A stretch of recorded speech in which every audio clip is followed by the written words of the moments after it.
എവിടെ വെച്ചും നമ്മൾ പ്രയാസപ്പെട്ടുകൊണ്ട് വിളിച്ചാൽ നമ്മുടെ വിളി കേട്ട് ഉത്തരം ചെയ്യാൻ ഒരൊറ്റ ശക്തിയെ മുസ്ലിമേ നമുക്കുള്ളൂ. രണ്ടാമത്തൊരു ശക്തി നമുക്കില്ല. നമ്മുടെ കഴിവുകൾ അവസാനിച്ച് എല്ലാം നമ്മുടെ പ്രതീക്ഷകളറ്റി നമുക്ക് പ്രതീക്ഷ അർപ്പിക്കാവുന്ന മറ്റൊരു ശക്തി അല്ലാതെ ഒരു സ്ഥലത്തുമില്ല.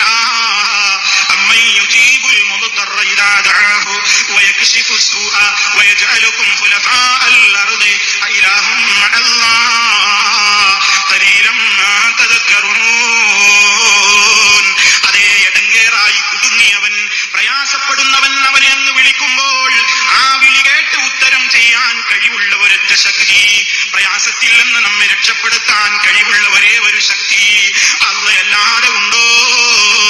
പടച്ച റബ്ബല്ലാതെ ഒരു സ്ഥലത്തും നമ്മെ രക്ഷിക്കുന്ന ഒരു ശക്തിയുമില്ല. അതല്ലേ നബി സല്ലല്ലാഹു അലൈഹി വസല്ലം പഠിപ്പിച്ചത്. വിഷയങ്ങളൊന്നും കേരള ജംഇയ്യത്തുൽ ഉലമ കൃത്യമായി വ്യക്തമായി പറഞ്ഞു. മുഹൈദ്ദീൻ ഷെയ്ഖെ രക്ഷിക്കണേ എന്ന് വിളിക്കുന്നത് പോലെ തന്നെയാണ് ജിന്നെ കാക്കണേ എന്ന് വിളിച്ചാൽ ഷിർക്കാണ്, ഷിർക്കാണ്, ഷിർക്കാണ്. വളരെ കൃത്യമായി പറഞ്ഞു. മുജാഹിദുകൾക്ക് അതിൽ തർക്കല്ല. അവിടെയാണോ പറയുന്നത്? അവിടെ ഒരു ശബ്ദമുണ്ടാക്കി അവിടെ ഒരു ജിന്നിന്റെ സാന്നിധ്യമുണ്ട് എന്ന് മനസ്സിലായാൽ നമുക്ക് ചോദിക്കാം. അവിടെയാണ് വിഷയം. ഇല്ലെങ്കിലാ ചോദിക്കാൻ പറ്റില്ല. അവിടെയാണ് അവിടെ മനസ്സിലായോ? നല്ലോണം പഠിച്ചു വെച്ചോ. ഇതൊന്നും നിങ്ങൾ മനസ്സിലാക്കാൻ വേറെ മുജാഹിദാണെന്ന് പറഞ്ഞിട്ട് പറുജാഹിദായിട്ട് നടന്നിട്ട് കാര്യമില്ല. മുജാഹിദാവുമ്പോൾ പഠിക്കണം. ഹയ്യും മഹാദുറും കാലവുമാണെങ്കിൽ ഏത് സൃഷ്ടികളോട് ചോദിക്കുന്നതും അത് ഷിർക്കിന്റെ വകുപ്പിൽ പെടുക. അതാണ് മനസ്സിലാക്കിക്കോ.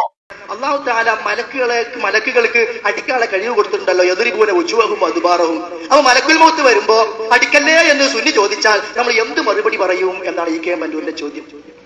അതേ ചോദിച്ച ചോദ്യം അതാണ്. അത് രാം ഏക് ഹേ റഹ്മാൻ ഏക് ഹേ എന്ന് പറഞ്ഞു നടന്ന ചിലപ്പോൾ അത് പറഞ്ഞോണമെന്നില്ല. അല്ലാഹു തആല മലക്കുകളെ നിയോഗിച്ചത് അല്ല കൽപ്പിച്ചത് അവർ ചെയ്യുള്ളൂ. പിന്നെ അടിക്കാതിരിക്കാനുള്ള കഴിവ് കൊടുത്തു എന്നല്ല. അപ്പഴല്ലേ അടിക്കല്ലേ എന്ന് പറയാ. അടിക്കാനുള്ള കഴിവ് കൊടുത്താൽ അടിക്കല്ലേ എന്നാ ചോദിക്കാം. മലക്കുകളെ സംബന്ധിച്ചിടത്തോളം അല്ല പറഞ്ഞത് നമ്മൾ ചെയ്യാ എന്നേ ഉള്ളൂ. അപ്പൊ അടിക്കാൻ വേണ്ടി നിർദ്ദേശിച്ച് കൽപ്പിച്ച് മലക്കിനെ വിട്ടാൽ ആ മലക്കിനോട് അടിക്കല്ലേ എന്ന് പറഞ്ഞാൽ ചുരുക്കന്നെയാണ്. അത് പറയാൻ തന്നെ പ്രയാസം. നമ്മൾ എന്ത് മറുപടി പറയും എന്ന് ആലോചിച്ച് വിഷമിക്കുന്നു വേണ്ട. ഷിർക്കാന്റെ മറുപടി പറയണം. അത് ഷിർക്കാൻ നിങ്ങൾക്ക് മനസ്സിലായിട്ടില്ലെങ്കിൽ നമുക്കത് വേറെ പഠിക്കാം. അപ്പൊ മലക്കിനെ അടിക്കാതിരിക്കാനുള്ള കഴിവല്ല എന്ന് കൊടുത്ത് അവിടെ അടിക്കാനുള്ള കൽപ്പനയാണ് കൊടുത്ത് അത് ചെയ്തേ പറ്റൂ. അപ്പൊ പിന്നെ അടുത്ത ചോദ്യം, അങ്ങനെയാണെങ്കിൽ ന്യായബാധയിലും മലക്കില്ലേ എന്നാ. ആ മലക്കെന്താ? അത് അവിടെ അള്ളാഹു പ്രത്യേകമായി ആ അവസ്ഥയിൽ സംവിധാനിച്ചതാ. അത് അള്ളാഹു ഏർപ്പാടാക്കിയതാ. ആ ഹദീസ് സ്വഹീഹ് അല്ല ആണെങ്കിൽ അതുകൊണ്ട് അവർ ചെയ്യാനും പാടില്ല. അഥവാ സഹിയാണെന്ന് പറഞ്ഞാൽ തന്നെ അവിടെ അത്രയേ ഉള്ളൂ. ആ സ്ഥലത്ത് ആ നിലക്ക് അങ്ങനെ പ്രത്യേകമായി അവിടെ അവർ സംവിധാനിച്ചതാ. മറ്റുള്ള മലക്കുകളിലേക്ക് അതിനെ കൊണ്ടുപോകേണ്ട ആവശ്യമില്ല. അവിടെ അള്ളാഹു ഏൽപ്പിച്ച ജോലിയെ അവർ ചെയ്യുള്ളൂ. ആ വാദത്തെ തുടർന്ന് മുജാഹിദ് പ്രസ്ഥാനത്തിൽ നിന്ന് പുറത്തുപോയ ആളുകൾ ഉണ്ടാക്കിയ സംഘടനയുടെ പേരെന്താ? വിസ്ഡം. ബുദ്ധിയൊക്കെയായി ബന്ധപ്പെട്ട പദാണ് വിസ്ഡം. ഇത് തുടങ്ങിയ വാദോ ലോകത്തെ ഭൂലോക പൊട്ടത്തരം എന്ന് പറയാവുന്നത്. ഞാൻ ചോദിക്കട്ടെ, ഇവിടെ കുറെ ആളുണ്ടല്ലോ, നമ്മളൊക്കെ ഇരുട്ടിലൂടെ പോയിട്ടുണ്ട്, വെളിച്ചത്തൂടെ പോയിട്ടുണ്ട്. ഏതെങ്കിലും ഒരു ശബ്ദം കേൾക്കുമ്പോൾ അത് ജിന്നിന്റെ ശബ്ദം നിങ്ങൾക്ക് ആർക്കെങ്കിലും തോന്നിയിട്ടുണ്ടോ? ഒരു ശബ്ദം കേട്ടപ്പോൾ നിങ്ങൾക്ക് പൂച്ചയാന്ന് തോന്നിയിട്ടുണ്ട്, പട്ടിയാന്ന് തോന്നിയിട്ടുണ്ട്, ആനയാന്ന് തോന്നിയിട്ടുണ്ട്, കൊതുകാന്ന് തോന്നിയിട്ടുണ്ട്. ജിന്നാന്ന് തോന്നിയത് ഏത് ശബ്ദം കേട്ടപ്പോഴാ? ഒരു ശബ്ദം കേട്ടപ്പോഴും തോന്നിയിട്ടില്ല. കാരണം എന്താ? നമ്മൾ ആരും ശബ്ദം കേട്ടിട്ടില്ല. ഇത് വിസ്ഡം വിഭാഗം പുറത്തിറക്കിയ പുസ്തകമാണ്. ഈ പുസ്തകത്തിൽ വളരെ കൃത്യമായി 141 പേജിൽ ഇത് രേഖപ്പെടുത്തി വെച്ചിട്ടുണ്ട്. അവിടെ അതിനെ ചുരുക്കിയിടുകയാണ്. ഇതുപോലെ ആധുനികരും പൗരാണികരുമായ 50ഓളം പണ്ഡിതന്മാർ അവരുടെ ഗ്രന്ഥങ്ങളിൽ ഈ ഹദീസ് ഉൾപ്പെടുത്തിയിട്ടുണ്ട്. അവരാരും അത് ശിർക്ക് കണ്ടിട്ടില്ലെന്ന് മാത്രമല്ല, ചിലർ അത് സുന്നത്തായി പരിഗണിക്കുക പോലും ചെയ്തിട്ടുണ്ട്. മനസ്സിലാക്കണം. അപ്പോ ഇത് സുന്നത്തായി ഗണിക്കുന്ന ആളുകൾ വരെയുണ്ട്. ഇതൊരു ശിർക്കുമില്ല, ഒരു വസീലത്ത് ശിർക്കുമില്ല, ഒരു ഹറാമും ഇതിൽ രേഖപ്പെടുത്തിയിട്ടില്ല. ആകെ ഇതിനെ സംബന്ധിച്ച വിധിയായി രേഖപ്പെടുത്തിയത് അഹ്കാമുൽ ഖംസയിൽ ഫർള് കഴിഞ്ഞാൽ പിന്നെന്താ ഉള്ളത്? സുന്നത്തായി പരിഗണിക്കുക പോലും ചെയ്തിട്ടുണ്ട്. ഇത് വിസ്ഡം ജിന്നി വിഭാഗം ഔദ്യോഗികമായി ഈ ദുർബലമായ ഹദീസിന് സുന്നത്തെന്ന ഹുക്മടക്കം എഴുതി വെച്ചിട്ട് ഈ കേരളക്കരയിൽ നട്ടുനനക്കാൻ പണിയെടുത്ത ഒരു വാറോലയായ ഹദീസ്.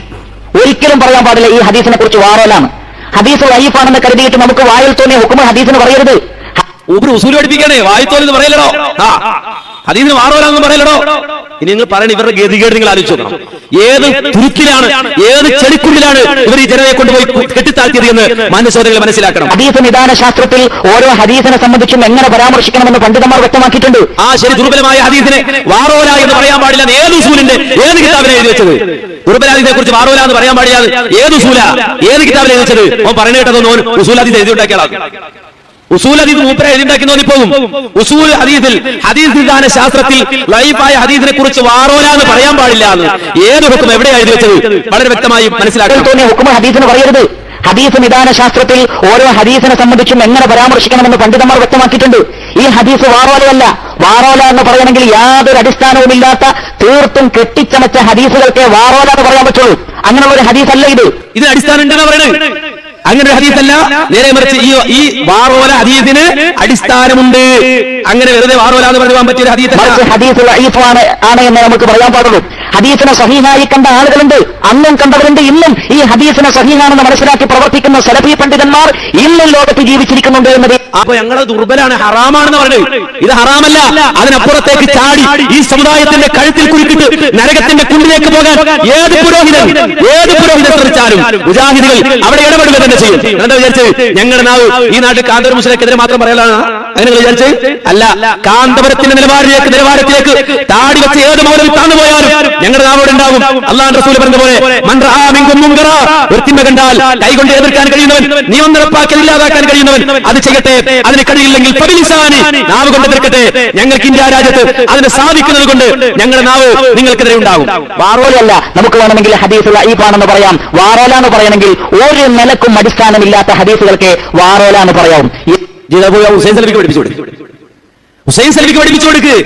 ഇമാം അഹ്മദ് ബിൻ ഹംബൽ ഹജ്ജിന് നടന്നു പോകുന്ന സന്ദർഭത്തിൽ വഴിതെറ്റി പോവുകയും ആ സന്ദർഭത്തിൽ മരണപ്പെട്ടവരെ വിളിച്ച് സഹായം തേടിയതായി ഇമാം ഇബ്നു കസീർ ബിദായയിൽ പറയുന്നുണ്ടല്ലോ.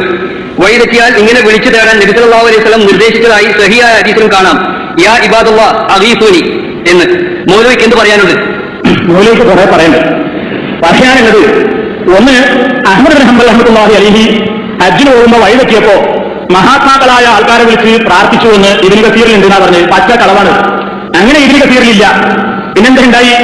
ആ റിപ്പോർട്ട് തന്നെ നേരാണെങ്കിൽ അതിൽ പറഞ്ഞത് ഇങ്ങനെയാണ്. അഹ്മദ് ബിൻ ഹംബൽ റഹ്മത്തുള്ളാഹി അലൈഹി ഇങ്ങനെ നടന്നിട്ട് ഇങ്ങനെ ഹജ്ജിന് പോകാറുണ്ട്.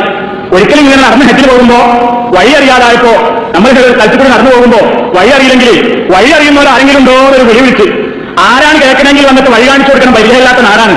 അങ്ങനെ അദ്ദേഹത്തിന് അല്ലാഹുവിന്റെ തൗഫീഖോട് കൂടി അവിടെ വഴി ശരിക്കും മനസ്സിലാവുകയും ചെയ്തു. ഇതേ വിദായയിൽ പറഞ്ഞിട്ടുള്ളൂ.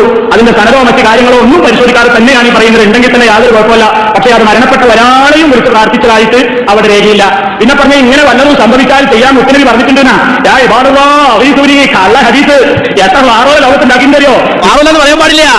ഇനി ഗൾഫിൽ പോയി ചർച്ച നടത്തി പറയാൻ പറ്റോ? വാറോല അതിന് പറയാൻ പറ്റോ? പറ്റൂലേ.